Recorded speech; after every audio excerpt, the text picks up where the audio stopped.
So I don't know if you've seen this. I mean, I know you've seen the show before a little bit, but I actually warn men not to date flight attendants. Yeah. No offense Sure. or anything, but it's a massive red flag precisely because you're constantly traveling. You're in a new city, like multiple. I mean, there needs to be trust. Or you just don't date a flight attendant. Sure. I mean, the flight benefits are pretty nice, though. Yeah, if you don't like mind knowing that she's like slept with But half do the you country. know that? Not half the country, literally, but in half the country. She slept in half the country. Well, I mean, Slept with Yeah. dudes in half the country. I half mean the that's not country. necessarily true. But isn't it hard to like, if you're gone a lot, wouldn't that contribute to making it difficult to develop a long-term monogamous relationship if you're gone all the time? Yeah, if all men have the mentality you do.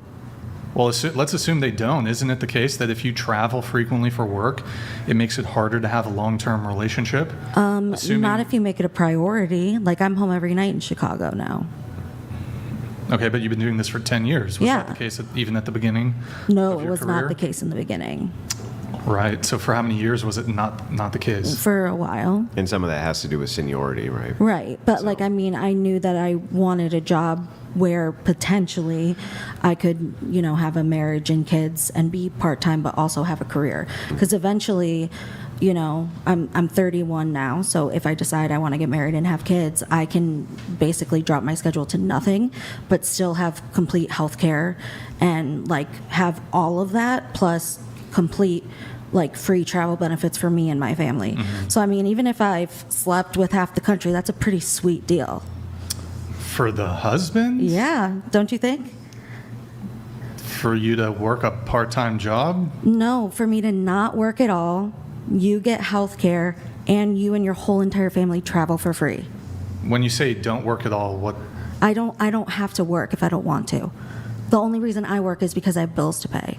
Like if, Well, so if the husband was the breadwinner. So, wait, just one clarification. Yeah. So you're saying at 31, for the rest of your life, you can just stop working and they will continue to pay your health insurance for the rest of your life? I mean, I would have to pay the whatever I pay for health insurance, like however many dollars a month. And like I'd work a trip or two just to like stay current, and I'd have to go to current training. But no, right now I don't have to. The only reason I go to work is to make money to pay my bills. I'm just a little confused about. It's I that think- flexible of a job. Well, I know airlines operate on shoestring budgets, right? So I'm Right. finding it a little dubious that they would keep someone on, give them free flights, that they would give them free Well, are you in a flights. union? I mean, it's standby that they would give flights, so them I will free, say that. that you would get free flights and health insurance for your spouse, for you, and your children if you only did one flight a month. I just don't see the numbers. I could be wrong. I have no ideas about You the airline pay for industry. those. I mean, you pay for those things, and you pay your dues. I've paid my dues. So you're in a union. Yes, sir. Okay. Yeah. Yes, sir, I am. Yeah. So that's the key. Yeah. If she's in a union, that's more than possible. Yes, I am in a union. And I also Really? have a You can pension. you just work you do one flight a month? Depends on your union contract, man. Yeah. Okay. Well, I don't know the details. If you have a but- union contract, you It's can say pretty- yeah. anything you want it to say. A union and a pension so- and everything. It's Yeah. pretty nice. So, okay, a couple questions here. So, how many in the first year you worked? Like, how many different flights do you think you did? I could not even come close to telling you. Well, There's over, no 200, never, 300, never, 400? Not even an idea. Well, Like you it's that crazy of a number. Like, Right, but you must know above this. no. It's I was on it reserve. Below, was they were it below called 50? No, it wasn't below. Right, 50. so above 100, 200, I 300? don't. I like. I'm not Okay, trying so to how like about be a in- jerk, but I really That's couldn't fine. tell So you. for the average flight attendant in a given year, how many flights is she going to do? I was literally just in a lawsuit where they were asking me the same question and I could not answer it. So I really cannot answer it. I don't know. It's because it's different because sometimes you take vacation, sometimes you're on a leave for whatever. It's different all the time. Okay. Well, how many different cities in the U.S. do you think you've been to? Probably most of them. Do you think you've been in every single state? No, Most states? most of them, yes. Okay. I'm just trying to look. How many flights? a year flight attendant? Yeah, see if you could find it. How many hours? Flight attendants can work, 65 to 85 flight hours per month. There's nothing that's immediately coming up. But I mean, so you have to think about over the course of a career, or even the first few years, if they're in a new city every night and they're on Tinder, I have to assume that they're I mean, like it's fair to say thousands at least, right? Thousands of Flights. flights? Sure. Yeah. Okay, yeah. And then But sometimes you're so, like, they're not Sure, hooking maybe- up with people not every every night. time, No, of course not. but it happened. The opportunity is Sure. there. The opportunity is there, but it's not something that's like, I would say it's more not than often. But so, I mean, compared to a woman who, 1 times out of 100 layovers. Well, right, but we're just looking at risk assessment. So if you look at risk assessment, you would agree Risk with me. for what? Well, I'll explain. So if you had a husband who's a traveling salesman, his opportunity probably would drastically increase to step out without you knowing about it, Sure. right? So if that is the case, if you present, if you're presented with opportunity over and over again, let's say, you know, you're on a diet against sweets, but your whole house is packed with sweets, right? Whenever you see the opportunity, right, it's much easier for you to grab something and eat it that you're not supposed to eat just because it's available. Same thing with like alcohol, right? If you have a house full of alcohol and you were somebody you didn't want to drink alcohol, your chances would necessarily increase that you would probably grab the alcohol at some point. So the thing is, it's just like with the traveling salesman, what Brian's saying, it's not saying that all flight attendants would do this any more than all traveling salesmen would, but just that the risk assessment would necessarily go up. I guess that doesn't make sense to me because my dad is a traveling salesman, so Yeah, so your dad probably would never step out in a million years. no. But that really doesn't matter. It's just like saying there's tons of people who would have the self-control and the will not to eat the sweets or drink the booze or Yeah. whatever, right? But just the fact that it's there opens up opportunity that normally would not be there, and Right. so it increases the risk of doing Right. X thing. And I've dated plenty of men that aren't like in the airline industry and have still cheated on me. Like I Sure. feel like the Sure. factor's always there. Yeah. But I'm just saying that the risk would be higher Okay. in some occupations Would than you in think the other. reward would be higher? What do you mean? Like with like I mean, I would think my value as a spouse would be higher. Oh, yeah. Well, sure. I mean, depending on your occupation, your value could be... Yeah. Yeah, of course. But specifically when we're just talking about the idea of why would it be a red flag to date a flight attendant? It might Oh, be the yeah, same reason it would be maybe a red flag to date a traveling salesman. Sure. Because it just increases the opportunity Oh, for the amount okay. of X people you could meet, so it increases the potential that would Sure, happen. but everybody has red flags. Yeah, but it's like a tier, right? So there's going to be some red flags that are worse than others. Like for instance, if I went on a date with a woman and said, "Yeah, I just got out of the mental hospital yesterday and I'm admitted monthly," wouldn't that be a higher red flag than, I recovered from alcohol 20 years ago and haven't touched it since? I mean, I don't know if that's. I think it depends because you can You think relapse that from depends? alcohol anytime. You could, but I mean, yes, you could relapse, but if you recovered, let's say 10 years ago or 20 years ago, it's showing a sign that your chance of you relapsing are very low. Because you just got out of a mental hospital yesterday, right? It's not showing that the chances of you being readmitted are very low, right? I mean, I like to meet people where they're at, so I don't know if I would make that assessment, but Yeah, but it's reasonable to make Yeah, that sure. assessment, right? Yeah, that's all he's saying. but like, is flight attendant really that big of a deal?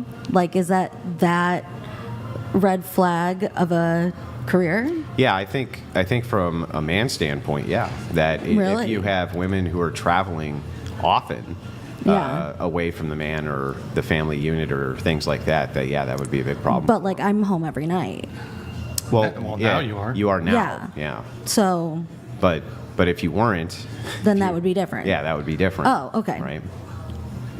And this was a thing too. Like, when did you start going back every single night? Just maybe well, last like year. recently. Yeah, I mean, now that I'm like, not in my 20s anymore. Like, Sure. I'm ready to be an adult. Yeah, grow sure. up. Yeah. So there's people who do long haul trucking, same thing. They're home every night, Yeah. right? They do the same route every day. They're home every night. Yeah. I think but what's the point of that, right? It also mitigates opportunity. Oh yeah, and you got to be careful with those trucking guys. They like the lot lizards. What?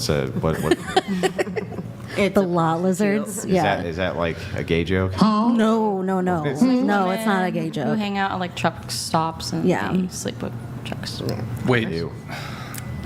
just to be clear, so you object to this sort of bias against flight attendants, but you also have a corresponding bias against truck drivers. That was definitely a joke, but I mean, I don't Oh. not have the bias against flight attendant. Hang on. But it's a joke based on a stereotype. Sure, I made a joke about flight attendants. Sure. I said the same thing that I No, I agree. was Listen, I sleeping agree with you. around I'm when just I was saying a flight the joke attendant itself early. exists based on the stereotype, just like the Sure. joke about flight attendants being promiscuous. Yeah. The stereotype Did I not exists. say bros in different Yeah, area codes? because a lot of I them are made a that joke way. about Right. myself too. Yeah. Right.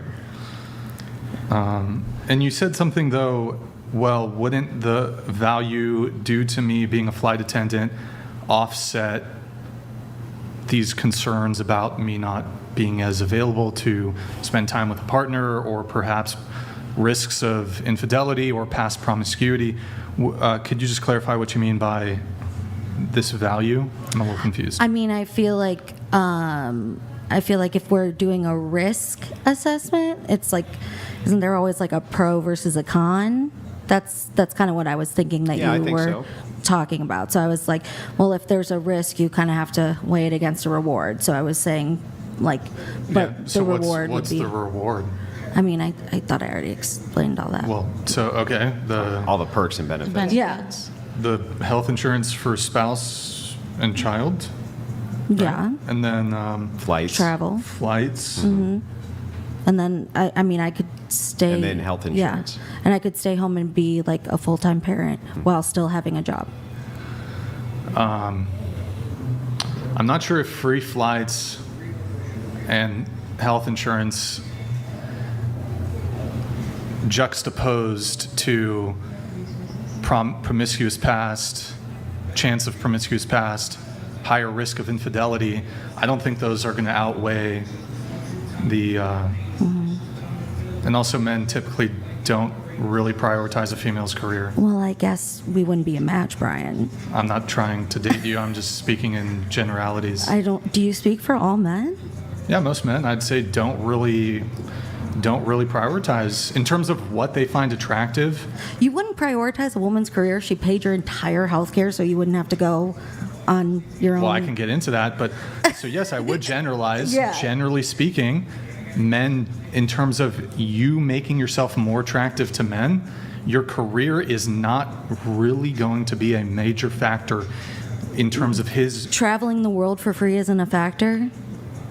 Not really. No, not really. No, that doesn't sound fun to you. Then we definitely would not be a I match. think it's about just I'm being not. home. I'm speaking. No, but like if you want to travel with your partner, like wouldn't that be something you would want to do? Like Sure. Yeah, traveling's nice, but But you don't have to be a flight attendant to travel. no, I but to don't travel think- for free, like you would get to go more places.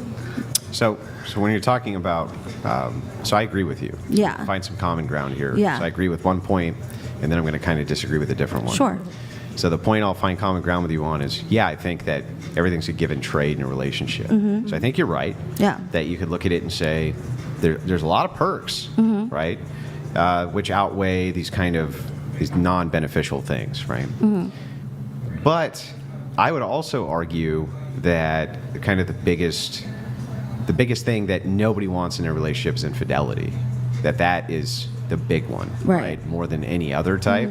So if you're weighing anything against that, that's almost always going to win, right? Sure. So then if the thing that you're doing increases the risk of this big thing, which is the infidelity, then you can understand why men would see that as something to stay clear of.